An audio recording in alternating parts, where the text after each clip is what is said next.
True or false? The Dallas Cowboys will be better at linebacker in 2024. We'll discuss that and more in this episode of the Locked On Cowboys podcast.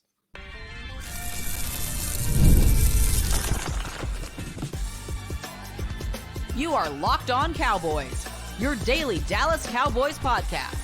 Part of the Locked On Podcast Network, your team every day. Welcome back to the Locked On Cowboys podcast, part of the Locked On Podcast Network, your team every day. We'd like to thank you for making us your first listen of the day. Today's episode is brought to you by FanDuel. Make every moment more. Right now, new customers can get $150 in bonus bets with any winning $5 bet. That's $150 with any winning $5 bet. Just visit FanDuel.com/lockedon to get started. I am your host, Marcus Mosher. You can follow me on Twitter at Marcus_Mosher. Joining me today, as always, is Landon McCool. You can check him out on Twitter at McCoolBCB. On today's show, we are continuing with our 10 burning questions as we get closer and closer to training camp. Today, we're talking about the linebackers. Will the Cowboys be better at linebacker in 2024? But let's start with this first one, Landon. How do we expect the current linebackers on the roster to be used this season? Well, I think first we kind of have to go back, review on how the linebackers have been used previously, right? Like under Dan Quinn, there was a concerted effort to get faster, to get more athletic on the second level. And that included, especially early on, just kind of using safeties in some of those linebacker positions. Obviously, we saw Curse first. Just kind of playing a lot of what we traditionally would be calling linebacker, but obviously is sort of a hybrid nickel backer situation. Then as the success went on with that, you started to see more and more of these kind of hybrid safety linebacker players, make their way into the lineup for the Cowboys in certain packages. Obviously, ending up with Marquise Bell being moved permanently to linebacker. After a Leighton Vander Esch injury and just a need there. So where we come into 2023 is having a linebacker core, or I'm sorry, into 2024, it was having a linebacker core that, probably averaged somewhere in the mid 220s as far as weight, right? Like Probably. An undersized group that put a premium on athleticism and coverage. And it was successful in the pass game. But obviously, as the season rolled on, the ability of some of these undersized guys to kind of take on blocks and play in the run game diminished faster than their larger linebacker counterparts. So fast forward to us hiring Zimmer, the changes that have been stated to need to be made in the run game. You see Zimmer automatically bring in his guy Kendricks to kind of replace Leighton Vander Esch as not only a middle linebacker, but also the kind of veteran leadership presence in that room. You see them, getting Overshown back from an ACL injury. He had a really promising looking preseason last year. But even Overshown, who was a guy that got drafted, was an undersized, kind of safety converted linebacker at Texas. Even Overshown himself sees how the wind is blowing, and he put on like 12 pounds of lean muscle to kind of get into the 230. So I think this is all a way of saying that they're putting more of an emphasis on veteran players, veteran leadership, more of an emphasis on, and this is just a Zimmer thing, more of an emphasis on being where you're supposed to be as a trait that is more important than being athletic, right? Like, being disciplined and playing with discipline is more important to Zimmer than how fast you got to your assignment. And I think, just adding size to the group in order to kind of withstand. No, I think there's a trade-off there as well, right? Now they're getting bigger. You're not going to be quite as fast. And that was one of the things that the Cowboys were really good last year. I mean, they could fly from sideline to sideline. It allowed them to create a lot of turnovers. You could do a lot of fun things with those guys as blitzers.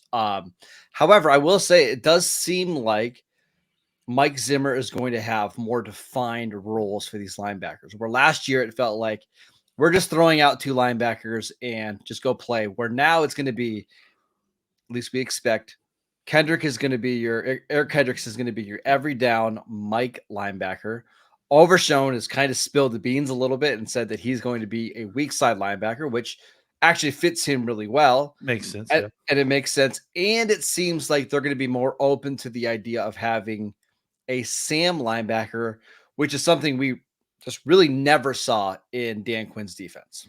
Yeah, we just didn't see a lot of 3 linebacker looks in general. So for them to kind of, mention that as something that's going to be part of their, package, and that's something that they're going to play with to the point where I feel like they've kind of penciled in Damone Clark as the, starter there. Though I think you'll see Micah Parsons play a little bit there as well, and as they move people around. So what about Liafu? Yeah, and then I think Leaf is going to be basically the 4th linebacker for all these guys too, as a backup, right? I think he could. I wouldn't be shocked if he maybe not starts the year as a Sam, but ends up replacing Damone Clark in that role. Yeah, I mean, I think that's his best spot, anyways. Well, I think I think Mike or Sam for sure, right? Yeah. So I think that he'll probably start as the kind of utility backup guy, and then as he plays more and more, if he kind of takes a step, he may take that Clark spot, which, honestly, I mean, if you're talking about like roles of where these guys fit, I feel like Clark is probably the best guy to plug into any one of these 3 spots. He should be like your primary backup. Just because he has experience, it feels like, especially if he's going to start the season as a Sam, he will have then had a lot of experience playing all 3 of these spots. So, and he's athletic. So he's athletic enough to be the Will. He has the size to be a Mike. I think that should be his top spot. You be the number 1 linebacker off the bench and fill in wherever you need. And you're going to need multiple linebackers because that's just the way the NFL is. Yeah, and that's why they also went out and signed a guy like Damian Wilson, who, obviously isn't guaranteed to make the team, but I think is a guy that has experience playing special teams, has a Super Bowl ring playing linebacker, is played all 3 different spots. He played some Sam while he was with us. But he's also played Mike and Will while he was with Kansas City a lot. So, just having a couple other guys kind of to fill out the roster. And again, we've mentioned him before, but Tyrus Wheat, I think, is another guy that is kind of in between positions in this new defense. I wouldn't be shocked if they ended up, putting him in a lot of Sam, because I think that's another position that he fits really well. So I think the Cowboys, the difference between this room to me and the running back room is that I feel like the Cowboys have the assembled talent that they need to have for the linebacker room, and they just kind of need to sort it out how it's all gonna, like, who's going to be first off the bench, who's going to be Sam, who's going to be Will, and just confirm all that. Whereas the running back room, it feels like they still need to add talent potentially. I don't know that they need to add more talent to this linebacker room. I think they just kind of need to sort out the roles and then get ready and go in training camp. They also have the luxury of having Micah Parsons in a break glass in case of an emergency situation, right? Like, let's say they get to the camp and they see that their linebackers just aren't ready. They can pull Micah Parsons from the edge and have him play 15, 20, 25 snaps at linebacker if needed, just to kind of get you through some games. I don't think they're going to ultimately need to do that. But would I be shocked, Landon, if Parsons is averaging 12 snaps a game at linebacker? No, I wouldn't at all. I wouldn't either. I mean, just because maybe that's how Zim wants to use him in certain games. So, I think, it's a little bit more open as to like how and where Mike is going to be playing.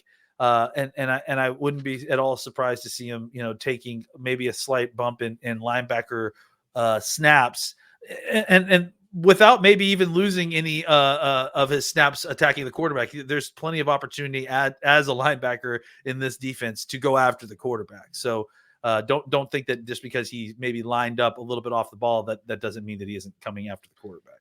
All right, let's talk about Eric Kendricks, because he is one of the few additions that the Cowboys made this offseason. Will he prove to be an upgrade over Leighton Vander Esch? We will get to that next. This episode is brought to you by FanDuel. It's winner take all time in the NBA and in the NHL. And FanDuel is giving you a shot to bring home a big win of your own. Right now, new customers can get $150 in bonus bets with any winning $5 bet. That's $150 to bet on spreads, money lines, player props, and more. We know the Boston Celtics are going to be in the NBA Finals. I think the Dallas Mavs are going to get in there. I know there's some Mavs fans that are freaking out right now after last night's result. They're going to be fine. Don't worry. Now you can just get better odds on them to win the NBA championship. Go check out all the odds and lines over at FanDuel.com and make sure you're using the promo code Locked On and make every playoff shot count with FanDuel, America's #1 sportsbook. Welcome back to the Locked On Cowboys podcast. Are you watching Fox Sports or ESPN on your TV all day? Are you having to turn down the volume because of all that shouting? Make the switch to Locked On Sports today, a free 24/7 sports streaming channel programmed for you every day to bring you the biggest stories without all that screaming. Locked On Sports today brings you can't miss analysis, opinions, and news, streaming 24/7 on YouTube or on the free Amazon Fire TV channels app. Part of the Locked On Podcast Network, your team every day.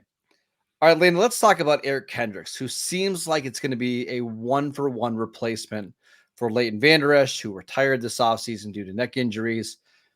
How big of a downgrade or possible upgrade do you see here? I kind of view it as like more of a lateral move. I think they're very different players. I mean, Leighton Vander Esch is a little bit, more of a hulking, long-armed, he has some good athleticism, which makes him a very good tackler. He can get outside, use those long arms to kind of wrap things up, and make tackles. Kendricks is kind of a headier speed guy. I think he sees the tumblers fall and his brain, moves at a fast pace, sort of a la Sean Lee, and he uses that to accentuate his speed to get where he needs to go. But he plays with a level of physicality that is surprising for a guy, his size. He's not, a 245-pound, 250-pound linebacker, right? So to see him kind of be able to operate as a Mike linebacker to take on guards and centers at 235 or whatever he is, it's impressive. So I tend to think that it's probably, as far as like impact and expectations on the defense and, kind of really the role as far as where, what his job is inside the room as a veteran leader and that sort of thing. I think it is kind of a lateral move, right? Even though he is a different type of player and has a different type of game, the way that he will function inside that room will be very similar to Leighton Vander Esch, even if the way that he functions on the field is not very similar to Leighton Vander Esch. Let's give you guys some advanced stats courtesy of Pro Football Focus from last year. Now, this Chargers team was kind of a dumpster fire that he was playing in. The players up front, I mean, Joey Bosa missed time with injury. Khalil Mack missed some time. But 67th percentile coverage grade, 80th percentile coverage grade in the box, 52nd percentile run defense grade, 49th percentile run stop percentage. So he was an average run defender and actually pretty good in coverage.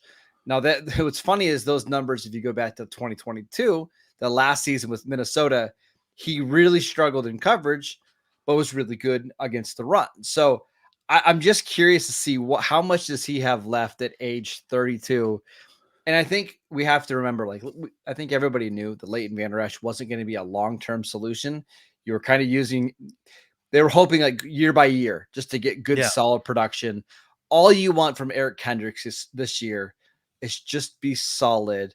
And that will give the Cowboys some time to try to figure out what the rest of this linebacker room looks like. Allow Overshown to develop. Maybe your third round pick at linebacker will take that role next year.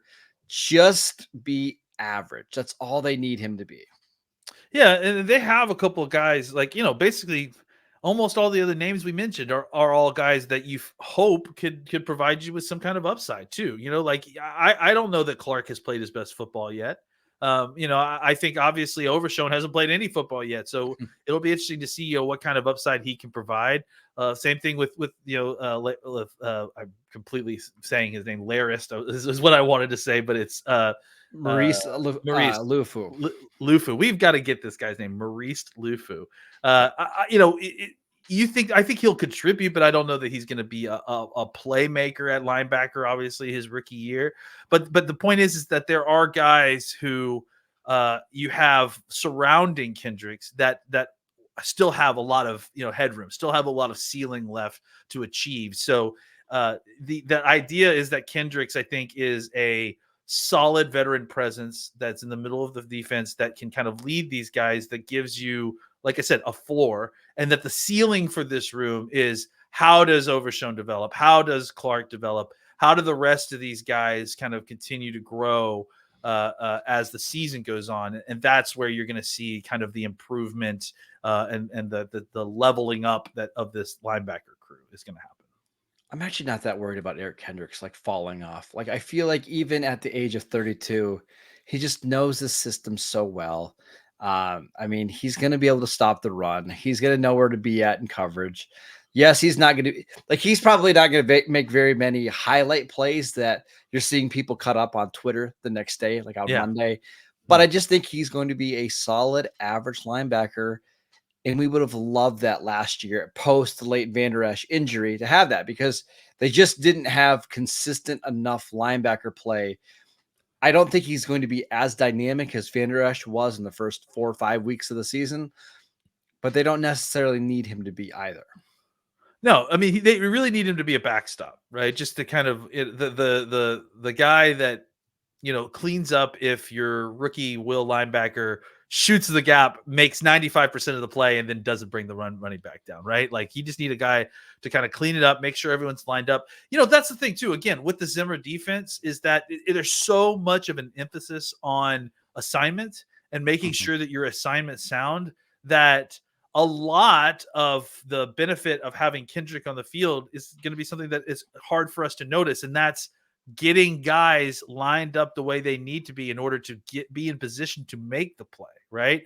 Like, you don't get Kendrick's stats for, hey, he bumped Overshown out a gap to make sure that he was in the right spot for his run fit. Like, that doesn't show up in the stat sheet, but it's still incredibly important when Overshown makes the tackle correctly for a 2-yard gain.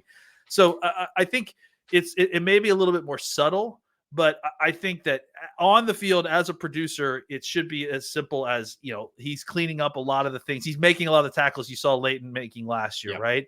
And then on top of that, in a year in which you're transitioning defenses and the defense, has a priority on being correct, it's really important to have a guy, a coach on the field who can be the kind of last line of defense right before the snap happens, to make sure, hey, all of us are lined up, we're in the right spots, we're not just giving up a 20-yard run because someone completely forgot to fill out the strong side C gap. So I think that's a huge thing that kind of will be underreported, but will be a huge benefit for the Cowboys. And the other thing, and I know injuries are impossible to predict, but I mean, Kendricks has played a lot of games, and he's played at least 15 games in each of the last 3 seasons. That hasn't always been the case with Van Der Esch. I know Van Der Esch has stayed relatively healthy prior to his final injury here in Dallas, but I think it's going to be important to have the same linebacker on the field wearing the green dot, calling all the plays, and just knowing week in and week out, hey, Eric Kendricks is on the field. He's going to have everything else controlled, where he's going to call all the plays, and we can just play off of him. I do think that's going to be beneficial. I agree. I think that is going to be a huge part of just the consistency of having the same play caller and the same set of eyes seeing things and making the same calls. It makes a difference, not just on the offensive line, but on defense as well. All right, let's answer the $1 million question here. Will the Cowboys be better at linebacker in 2024? We will get to that next.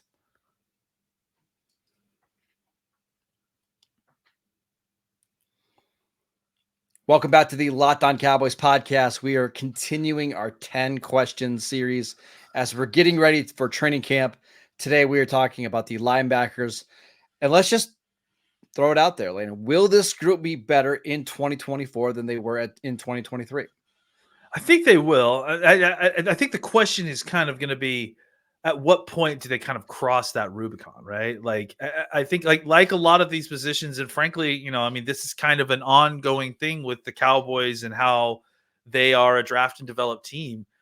It's kind of just about getting through those early games with a young team and getting some experience. And then as they get experience, you're going to see the talent rise. You're going to see the skill sets rise. These guys just get better by playing more football, right? And that's just how the good players work. So it's hard right now to know. One of the biggest factors on whether this linebacker group is going to be better than last year's team is Overshown. And we just don't have anything on Overshown, right? Like we saw him in training camp, and I think he looked fantastic in training camp. He looked like a star in the making then, but he's coming off of an ACL injury. He's a basically a rookie, and so it's hard to kind of put a bunch of eggs in that basket, or to even really try to predict and see exactly what he's going to get. But I will say this: I do think that you have a more balanced linebacker crew. You have a commitment, or more of a commitment, I would say, to protecting those linebackers at the second level by having kind of bigger bodies in the defensive tackle room. Now, that may not have completely manifested itself yet, but we may still feel like there's a body or two to sign at the nose tackle position, right? But I think that there is a commitment by the coaching staff in the front office to try to cover them up better than they have previously. So certainly this coaching staff more than the last coaching staff. So I think that those things are going to make the linebacker play kind of overall more balanced and eventually better. But I do think that it's something to bring up that, look, there's a reason that Quinn did what he did at the linebacker spot last year. It was effective during the early and the middle part of the season. And this was going to be my point as well. Yep. I mean, this is something that it ended up biting you in the butt at the end of the season when you started having your 215-pound linebacker start to kind of wear down after a whole half season of playing full-time linebacker. But the initial results of having, this kind of speed at linebacker in the second level, I mean, it only made us want to stomp our foot on the gas with it. It was so good. Coverage was so good. Marquise Bell was so good at like those short zones covering running backs and tight ends that it was effective in trying to slow down the pass a lot. So I think it will be better. I don't know when it will necessarily kind of cross that the path of being better.